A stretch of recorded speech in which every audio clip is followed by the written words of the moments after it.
इस वीडियो में मैं एक पावरफुल लिक्विडिटी स्ट्रैटेजी रिवील करने वाला हूं जो डेली $50 तक प्रॉफिट जनरेट कर सकती है। सबसे अच्छी बात यह है कि इसके लिए आपको बहुत बड़ा कैपिटल चाहिए नहीं होता और यही स्ट्रैटेजी प्रो ट्रेडर्स भी यूज करते हैं। लेकिन मैं इसे इतना सिंपल बना रहा हूं कि एकदम बिगिनर्स भी इसे फॉलो कर सकें। तो अगर आप वो स्ट्रैटेजी सीखना चाहते हो जो सच में प्रोफेशनल्स यूज करते हैं तो यही है वो। चलिए शुरू करते हैं। इस स्ट्रैटेजी का पूरा फोकस एक की कॉन्सेप्ट पर है, लिक्विडिटी। लेकिन लिक्विडिटी असल में होती क्या है? सिंपल टर्म्स में लिक्विडिटी वो एरियाज होते हैं जहां मार्केट में पेंडिंग ऑर्डर्स रखे जाते हैं।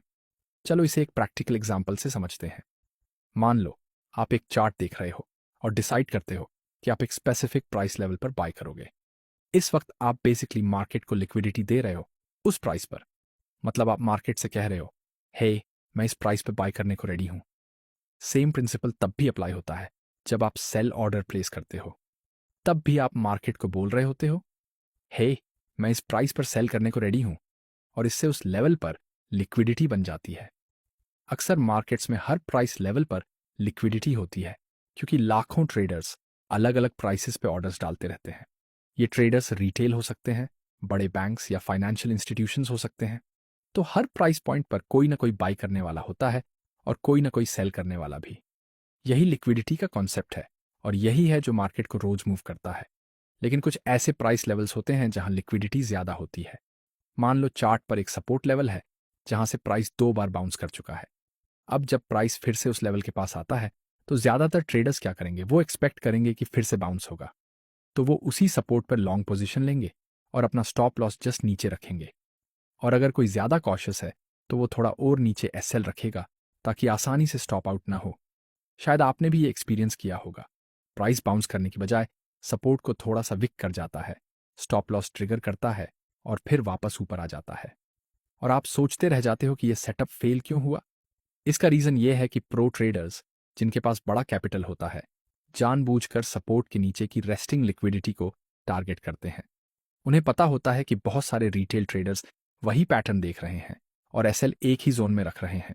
इससे उस एरिया में बहुत ज्यादा लिक्विडिटी बन जाती है और जब वो एसएल ट्रिगर होते हैं तो प्रो ट्रेडर्स उसी लिक्विडिटी का इस्तेमाल करते हैं अपने बड़े लॉन्ग पोजीशंस को फिल करने के लिए। इसीलिए आप देखोगे कि प्राइस एक की लेवल के नीचे विक करता है और फिर रिवर्स कर जाता है। अब मैं आपको सिखाने वाला हूं कि कैसे आप उन 1% ट्रेडर्स में शामिल हो सकते हो जो इसका फायदा उठाते हैं, बजाय 99% ट्रेडर्स के जो बार बार स्टॉप आउट होते हैं। और हाँ, ये स्ट्रैटेजी बेस्ट काम करती है लोअर टाइम फ्रेम पर, जैसे कि 5 मिनट या 15 मिनट चार्ट्स पर। और आप इसे फॉरेक्स, क्रिप्टो या स्टॉक्स किसी भी एसेट पर यूज कर सकते हो। चलिए शुरू करते हैं। सबसे पहले मैं पूरी स्ट्रैटेजी को सिंप्लीफाई करने वाला हूं 4 सिंपल स्टेप्स में, जिन्हें आप इजीली फॉलो कर सको। ध्यान देना कि ये सारे स्टेप्स एक दूसरे से जुड़े हुए हैं। अगर आपने कोई भी स्टेप स्किप किया तो अगला स्टेप काम नहीं करेगा। तो चलिए शुरू करते हैं। स्टेप 1 है प्राइस में ब्रेक ऑफ स्ट्रक्चर को आइडेंटिफाई करना। इसके लिए सबसे पहले हमें यह समझना जरूरी है कि ट्रेंड्स कैसे बनते हैं। हम सब जानते हैं मार्केट में 2 तरह के ट्रेंड्स होते हैं, अप ट्रेंड और डाउन ट्रेंड। चलो अप ट्रेंड का एग्जांपल लेते हैं। अप ट्रेंड में प्राइस सीधा ऊपर नहीं जाता, बल्कि ये एक स्पेसिफिक स्ट्रक्चर में मूव करता है जिसे हम कहते हैं हायर हाइज और हायर लोज। वहीं दूसरी तरफ डाउन ट्रेंड में प्राइस लोअर हाइज और लोअर लोज बनाता है। अब अप ट्रेंड स्ट्रक्चर में जब भी कोई प्रीवियस हाई टूटता है और प्राइस नया हायर हाई बनाता है तो उसे हम ब्रेक ऑफ स्ट्रक्चर कहते हैं। सेम चीज डाउन ट्रेंड में होती है। जब प्राइस प्रीवियस लो तोड़ता है और नया लोअर लो बनाता है, वो भी ब्रेक ऑफ स्ट्रक्चर कहलाता है। अब जब आपको ब्रेक ऑफ स्ट्रक्चर का कॉन्सेप्ट समझ में आ गया है, चलिए इसे एक रियल चार्ट एग्जाम्पल में देखते हैं। इस चार्ट में हम देख सकते हैं कि प्राइस हायर हाइज और हायर लोज बना रहा है, जो एक अप ट्रेंड को इंडिकेट करता है। ब्रेक ऑफ स्ट्रक्चर को ढूंढने के लिए हम बस ये देखते हैं कि कहाँ प्राइस ने प्रीवियस हाइज को तोड़ा और नया हायर हाई बनाया, और वो पॉइंट है यहाँ। अब ये हमारा ब्रेक ऑफ स्ट्रक्चर बनता है। लेकिन जरूरी बात यह है कि जब तक कोई कैंडल प्रीवियस हाई के ऊपर क्लोज न कर दे तब तक उसे ब्रेक ऑफ स्ट्रक्चर नहीं माना जाएगा। सिर्फ विक काम नहीं करता। जैसे ही ब्रेक ऑफ स्ट्रक्चर आइडेंटिफाई हो जाए, हम चलते हैं स्टेप 2 की तरफ, यानी सप्लाई या डिमांड जोन को आइडेंटिफाई करना। ये वो एरियाज होते हैं जहां मार्केट में बड़े बाय या सेल ऑर्डर्स प्लेस किए गए होते हैं, जिससे प्राइस में तेज मूव आता है। सबसे आसान तरीका है पहले स्ट्रक्चर के ब्रेक को स्पॉट करो, फिर उस तेज प्राइस मूव से ठीक पहले वाले पॉइंट को देखो जिससे वो ब्रेक ऑफ स्ट्रक्चर हुआ। अगर मूव ऊपर की तरफ था तो उस शार्प मूव से पहले वाला एरिया डिमांड जोन कहलाता है, और अगर मूव नीचे की तरफ था तो वही एरिया सप्लाई जोन कहलाता है। अब वापस आते हैं अपने पहले एग्जाम्पल पर। हमने पहले ही ब्रेक ऑफ स्ट्रक्चर आइडेंटिफाई कर लिया था, तो अब डिमांड जोन ढूंढना आसान हो जाता है। हमें बस उस शार्प मूव से ठीक पहले के एरिया को देखना है। इस केस में प्राइस ने अपना तेज मूव यहीं से शुरू किया था। अब डिमांड जोन को मार्क करने के लिए उस आखिरी कैंडल को हाईलाइट करो जो उस शार्प मूव से ठीक पहले बनी थी। रेक्टेंगल टूल से उस कैंडल के लो से हाई तक एक जोन ड्रॉ करो। यही हमारा डिमांड जोन है। अब जब हमने डिमांड जोन आइडेंटिफाई कर लिया है तो चलते हैं स्टेप 3 की तरफ, यानी लिक्विडिटी लेवल को ढूंढना। और ये पूरे स्ट्रैटेजी का सबसे इंपॉर्टेंट स्टेप है। सिंपल शब्दों में कहें तो लिक्विडिटी लेवल्स वो जगह होती हैं जहां बहुत सारे स्टॉप लॉस ऑर्डर्स रखे गए होते हैं। लिक्विडिटी लेवल्स के कुछ एग्जाम्पल हैं double double bottoms, triple bottoms, या एक ही लेवल से बार बार रिजेक्शन होना। बात यह है कि जब कोई लेवल बहुत ऑब्वियस बाउंस पॉइंट लगता है तो बहुत सारे ट्रेडर्स वहां पर लॉन्ग पोजीशन ले लेते हैं और अपना स्टॉप लॉस ठीक उस लेवल के नीचे रखते हैं। इससे उस लेवल के नीचे लिक्विडिटी जमा हो जाती है जो स्टॉप हंट्स के लिए एक टारगेट बन जाता है। तो जो हम ढूंढ रहे हैं वो है ऐसा कोई भी लिक्विडिटी लेवल जो हमारे डिमांड जोन के ऊपर बना हो।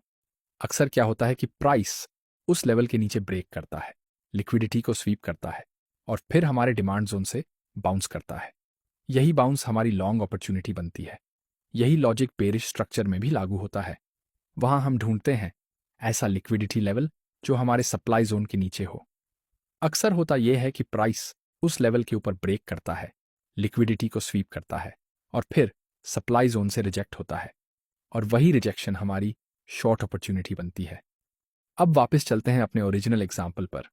चूंकि हमने डिमांड जोन पहले ही मार्क कर लिया है तो अगला स्टेप है ऐसा लिक्विडिटी लेवल ढूंढना जो उसके ऊपर बैठा हो।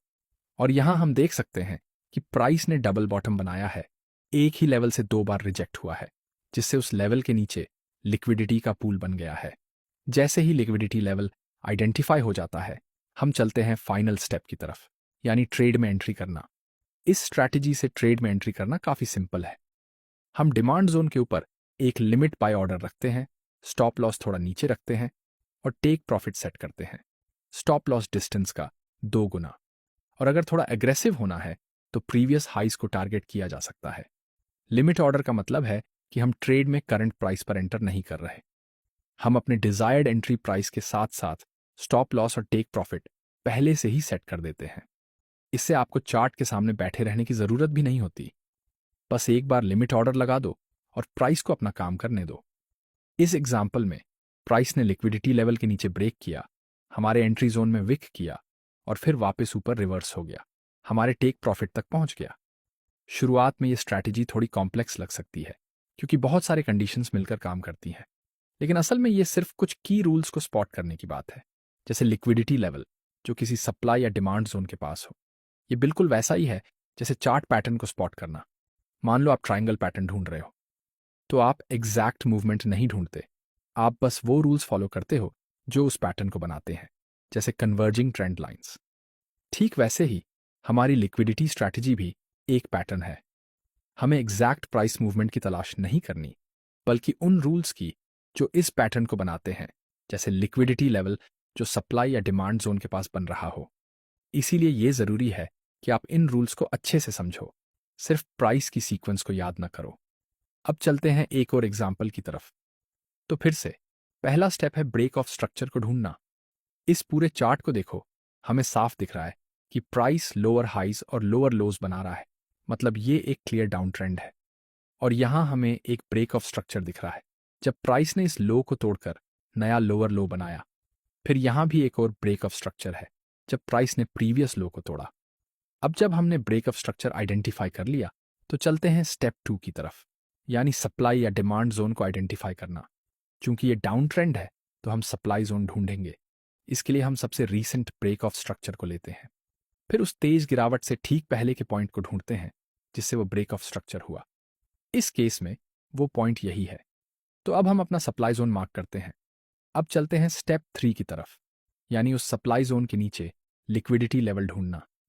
यहाँ हम देख सकते हैं कि कई कैंडल्स की विक्स उसी लेवल को रिजेक्ट कर रही हैं जो इसे लिक्विडिटी जोन बनाता है, और ये एरिया एक लिक्विडिटी स्वीप का टारगेट बन जाता है। अब हमारे पास एक सप्लाई लेवल है जिसके नीचे लिक्विडिटी लेवल मौजूद है, जो इस पैटर्न को एक वैलिड लिक्विडिटी पैटर्न बनाता है। अब चलते हैं स्टेप 4 की तरफ, यानी ट्रेड में एंट्री करना। चूंकि ये डाउन ट्रेंड है तो हम मार्केट को शॉर्ट करेंगे, मतलब अगर प्राइस नीचे जाता है तो हमें प्रॉफिट होगा। एंट्री के लिए सप्लाई जोन के बॉटम पर एक लिमिट शॉर्ट ऑर्डर रखें, स्टॉप लॉस थोड़ा ऊपर सेट करें और टेक प्रॉफिट प्रीवियस लोज पर सेट करें। फिर बस ट्रेड को चलने दो। इस एग्जाम्पल में प्राइस ने पहले लिक्विडिटी लेवल को स्वीप किया, फिर सप्लाई जोन पर हमारी एंट्री हिट की और फिर रिजेक्ट होकर नीचे चला गया हमारे टेक प्रॉफिट की तरफ। तो ये है एक सबसे पावरफुल स्ट्रैटेजीज में से एक, और यही स्ट्रैटेजी है जिसने मुझे रोज $50 कमाने में मदद की। अगर आपको ये वीडियो पसंद आया तो इसको लाइक करो और हमारे चैनल को भी सब्सक्राइब करना मत भूलिए। मिलते हैं अगले वीडियो में।